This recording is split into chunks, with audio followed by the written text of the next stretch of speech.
what you need to memorize, just a recap, a quick recap, that you want to start a good research, a quantitative survey research.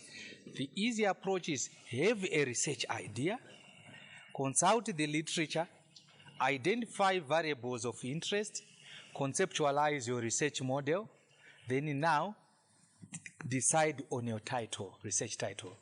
After you decide on your title, research purpose of your study, objectives, hypotheses, research questions, all these fall into place because you have a model. Are we together? Even literature review, it's easier now to know what you need to include in your literature review. But beside that, after you have done that part, mind you, this is an empirical study, right? You want to test a hypothesis, right? So the next stage is, how are you going to get the data that you will use to test your model, the hypothesis in your what? In your research model. Are we together? This leads us to what we are now going to touch on, right? Which is research design, right? I know a lot of people are not even sure what to include under research design, right? I will not deliberate much on that, right? And also, people tend to confuse research methodology and research what? Design. Are we together? Right. Let me explain that in simple terms. Research methodology refers to the research, the whole aggregate research process, like from identifying your research problem, doing your literature review, research design, data analysis, up to the interpretation of the results. It's awesome. How are you going to execute the whole research from the start to the end? Yet research design is part of research methodology. It focuses on how are you going to identify the participants who are going to partake in your research, right? And how are you going to select those who are going to constitute your sample? What instruments are you going to use to collect the data from this sample, right? That is research design. So in particular, when we talk of research methodology, we have to include a data analysis approach. How are you going to analyze the data and interpret it, on and on. But research design mainly focuses on these three key issues, right? 1, sampling design. 2, questionnaire design. 3, data collection technique. When you have done those 3, the next stage is data analysis. Are we together? All right. And what is it you need to know when you are doing sampling design? There are 4 issues you need to understand when you are doing sampling design. Are we together? What are these 3 issues that you need to know? 1, you need to know your target population, right? A population is it constitutes all possible elements who can potentially partake in your research, right? Second thing is sampling frame. Sampling frame is just a list of those potential participants in your target population. So sampling frame is a segment of your target population. So first I said you need to know your target population, then a sampling frame. Then the fourth thing the third thing you need to know your sample size, right? Now your population is there, your sampling frame is there, then you ask yourself, how big will be my sample size? Is it going to be 1,000, 500, 200? Mind you, we said for quantitative study, the bigger the sample size, the better. But it has to be done in cognizance of the limited time and resources. Are we together? This is why we say South Africa is, say, 50 million people. But we draw a sample of 1,000 to represent 50 million. Are we together? Right. But now you can't take a sample of 10 people to represent 50 million. 1,000, a sample of 1,000 is likely to represent 50 million than a sample of 10 people. Are we together? This is why I'm saying in a quantitative study, we prefer a bigger sample size. You see, when we start discussing about this software we are going to use for data analysis, why this software needs a certain threshold of participants for it to give you robust results. I will discuss that as we go. So I say the first thing on sampling design, target population, sampling frame, sample size, and finally, sampling method. Are we together? Sampling method is very important to note because there are also 4 or so probability sampling method. Mind you, quantitative study is always probability sampling method. But we have 4 or so, right? Simple random probability sampling, systematic probability sampling, stratified probability sampling, cluster probability sampling, multi-stage. So as a researcher, you have to decide before you do the research, even at conceptualizing of the idea, how am I going to collect my data using any of the available probability sampling method? Am I going to use simple random probability sampling, and why? What are the advantages and disadvantages? Will I use systematic probability sampling? What are the advantages and disadvantages? Stratified, each of the method has its merits and disadvantages, and each of these might be best suited for a certain research than other methods, right? So what you want to achieve at the end of the day will inform the sampling method that you are going to use. Mind you, always you have to stick to probability sampling techniques because it's a quantitative study. What is the target population, right? A target population can be anything depending with you, the researcher, right? What do I mean? South Africa can be my target population, right? And then I say, okay, Gauteng is my sampling frame. Are we together? Or I can actually say, Wits is my target population, right? But School of Economics and Management Science is my sampling frame. Are we together? Right. Depending with what I'm researching on, right? But the issue is, if I say that is my target population, I'm saying I am going to do a research targeting the population of vets. Are we together? Anyone outside the vets is not part of the population I'm concerned about, right? But because vets is a very big university, maybe it has 40 or 50,000 students. I can't go and interview or send questionnaire to 50,000 students. Yes, I can do that, but at what cost and how long will it take me to do that? Are we together? Then now I say, let me identify a segment of vets that I can get a list of these elements of the vets community. Are we together? Then I say, okay, vets has so many schools, maybe 5, 6, 7 schools, right? But of the 7 schools, I have decided to choose School of Economics and Management Science. So I get a list of all students in the School of Economics and what? Management Science. That becomes a sampling frame. Are we together? A sampling frame is simply a list of possible participants in your target population. In this case, my target population is what? Vets community. Right. Now, when I have a list of these students in School of Economics and Management Science, my sampling frame, then I say, oh, School of Economics still has about 5,000 students, but still I can't go and send questionnaire to all 5,000. I want to draw a sample of 1,000, which is feasible to me, but there are so many ways of deciding how big your sample size. Are we together? But bear in mind, the bigger the sample size, the better. But sometimes we use rule of the thumb. The rule of the thumb actually says that for every instrument in your questionnaire, there should be 30 participants.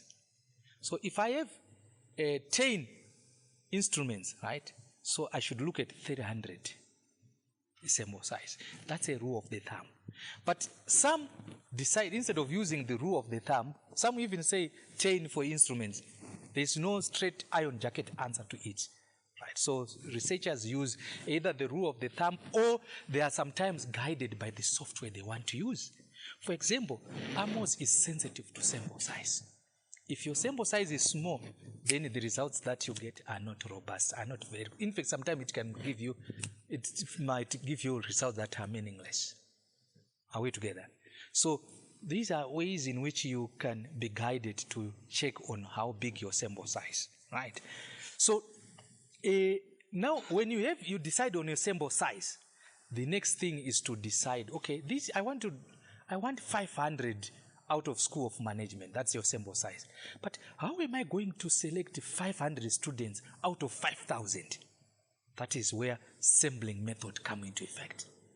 Which method are you going to use to select 500 out of what? 5,000. Mind you, this is quantitative study. So whichever method you use, it has to be fair and unbiased. Are we together?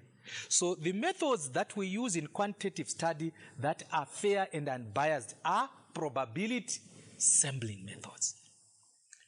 What you remember I said one of the simplest probability sampling method is simple random probability sampling.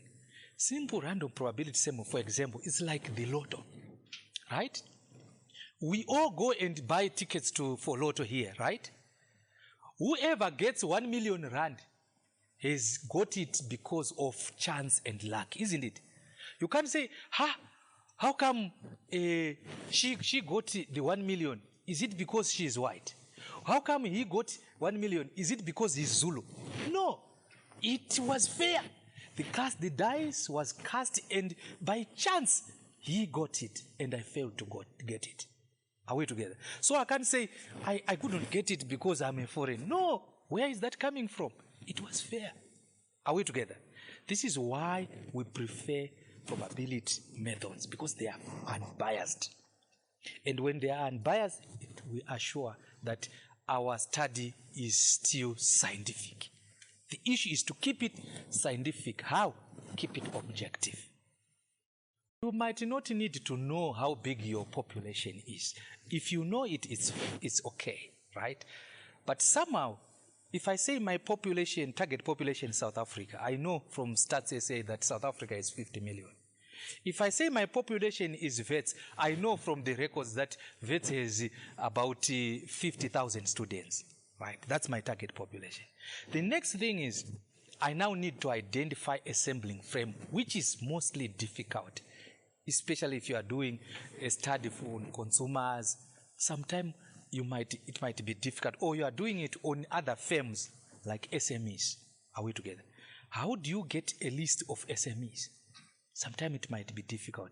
But the issue is maybe you have to refer to associations, government departments. If ever they have a list of them, then find a way to extract a sample size from that list of participants. So either you get it from Stats SA, government departments, these industrial associations, consumer associations, try to go there, then you can get a list of their members. From that list of their members, which is the sampling frame, you identify a sample size. Then when you identify a sample size, then you decide on your sampling method. If I am interested in making sure that the sample is equally represented by all important sectors of the South African community, I can use maybe stratified probability sampling. Then I have, okay, let me have 20% blacks, 20% white, 20% Indian, 20% colors, 20%, because I want each of the important sector of the South African community represented. So because of that objective, I use stratified probability sampling. So whatever method you use is informed by what you want to achieve. Is it making sense?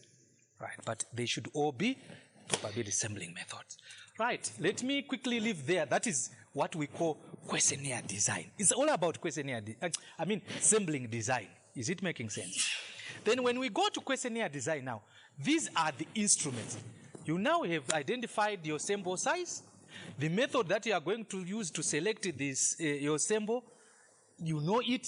The next thing is, which instruments, which questionnaire are you going to use to collect the data? Are we together?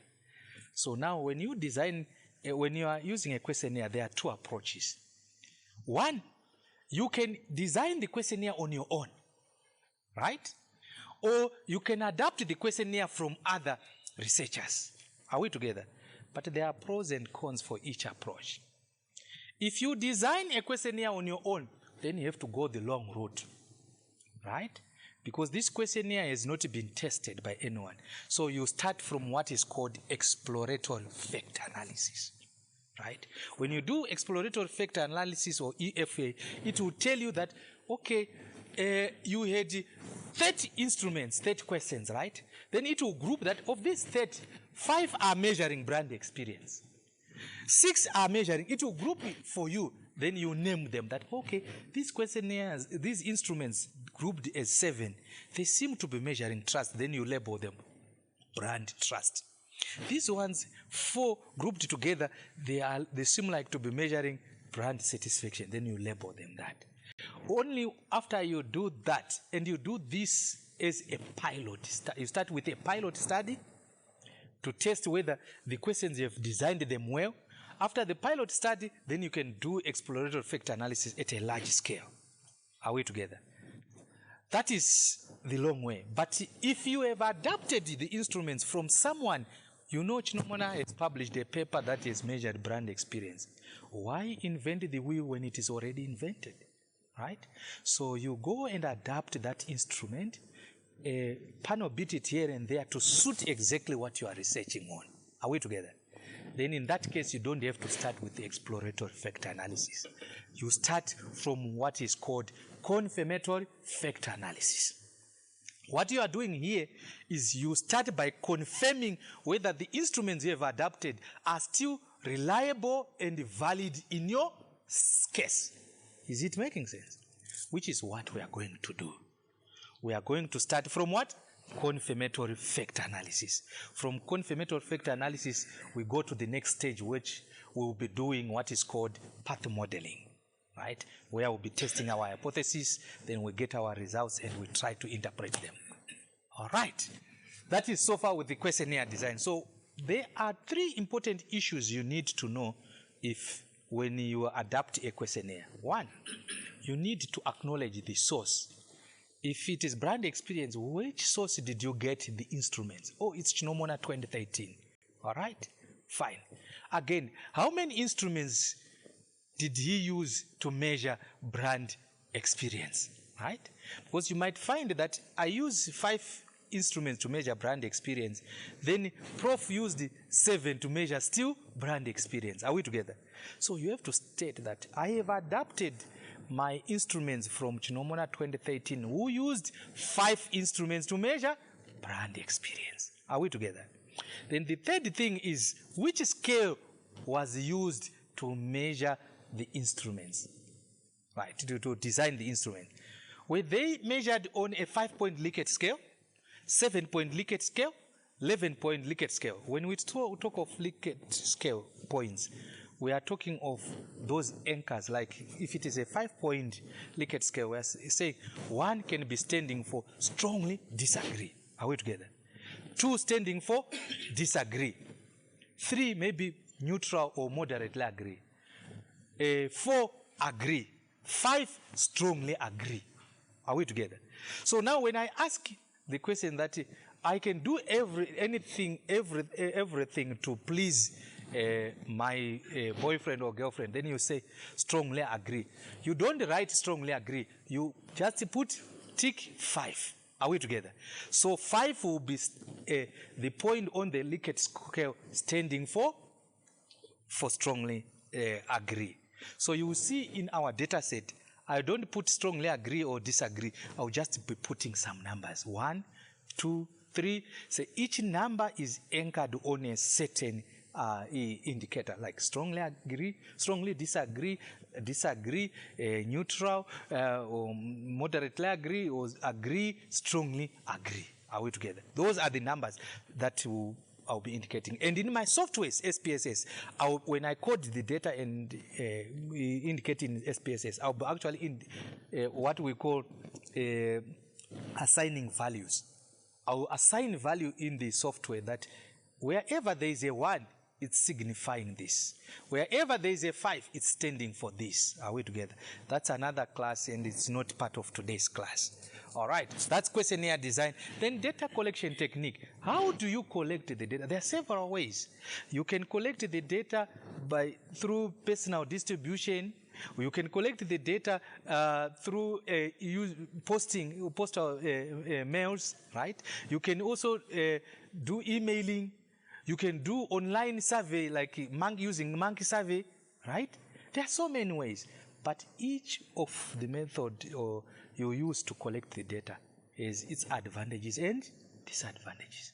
So as a researcher, you need to decide.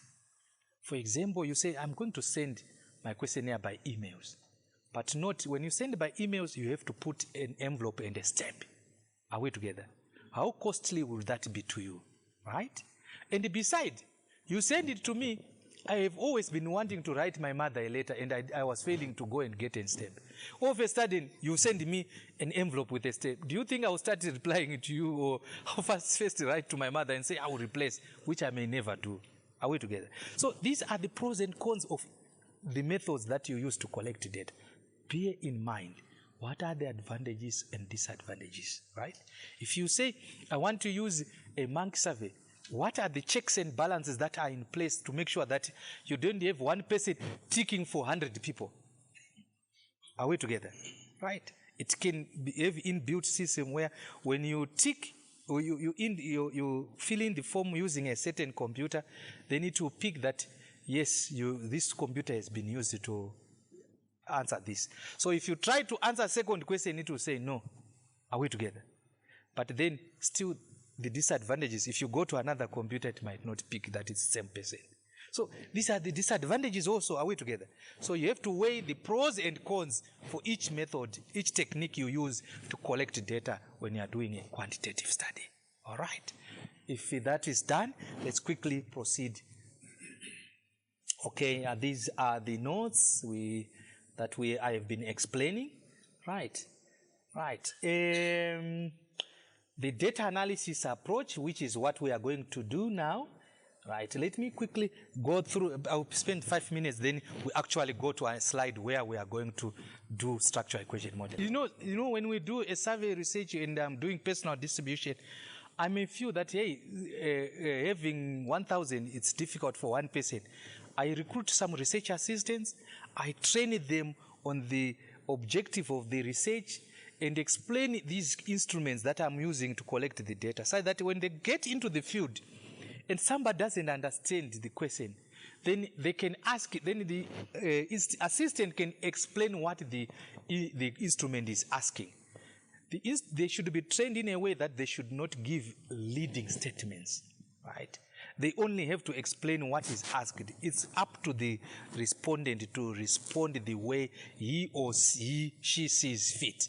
Are we together? Right. So don't be worried about people who seek clarification. That is also an advantage, right?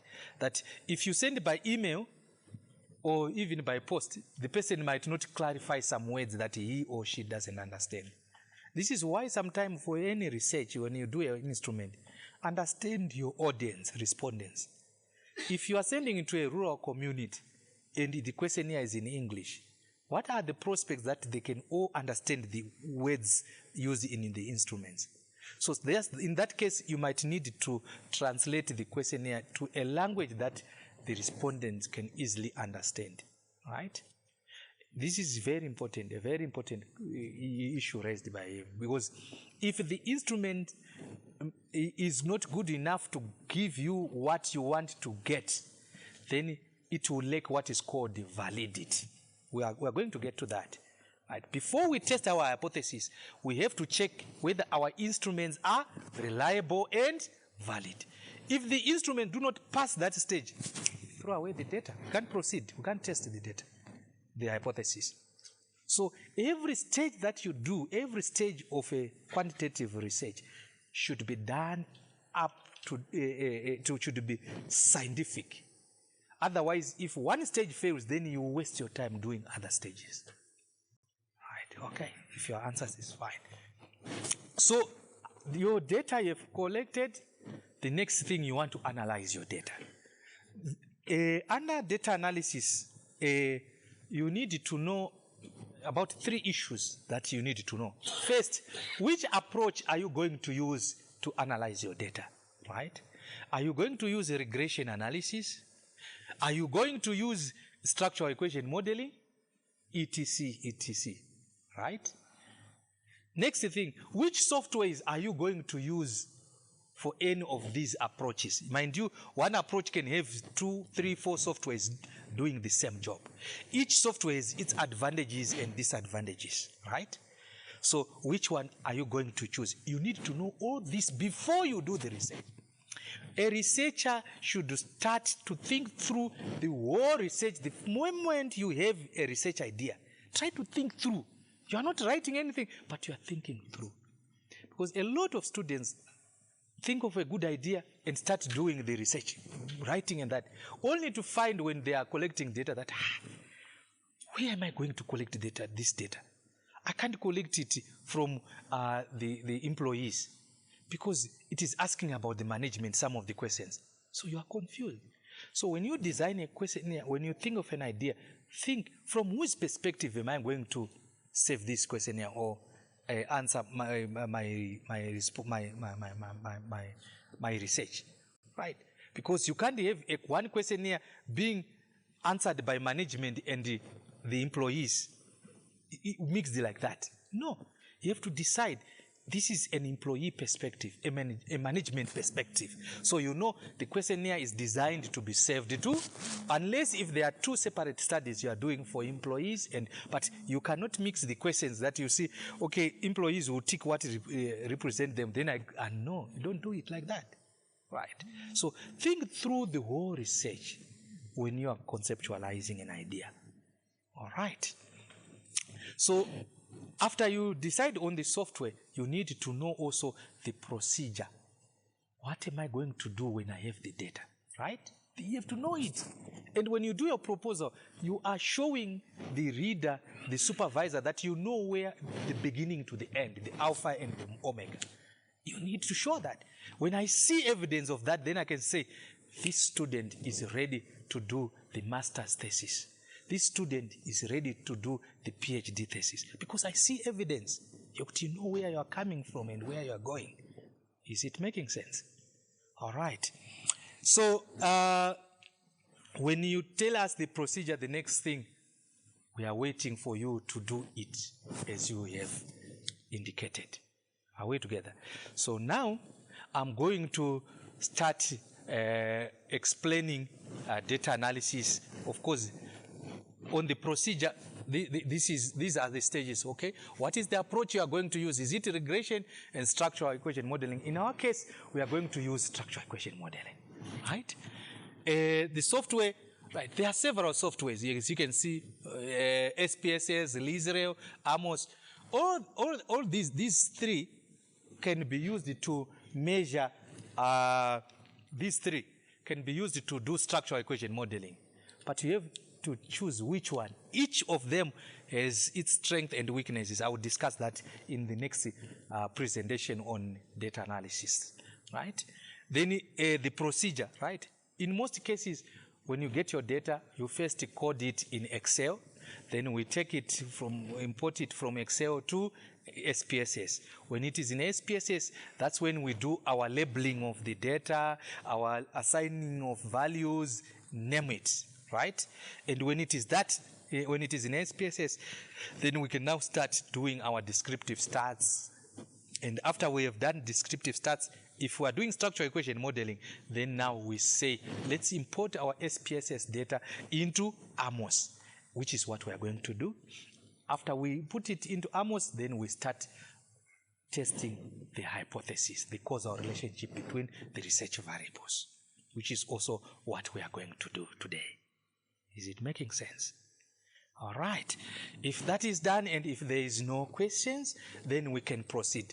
Mind you, I said before you test your hypothesis, you should check the reliability and the validity of your instrument, as well as your model fit. I will discuss in detail when we get to that. Let me take another slide on the practice of data analysis that we are going to do today.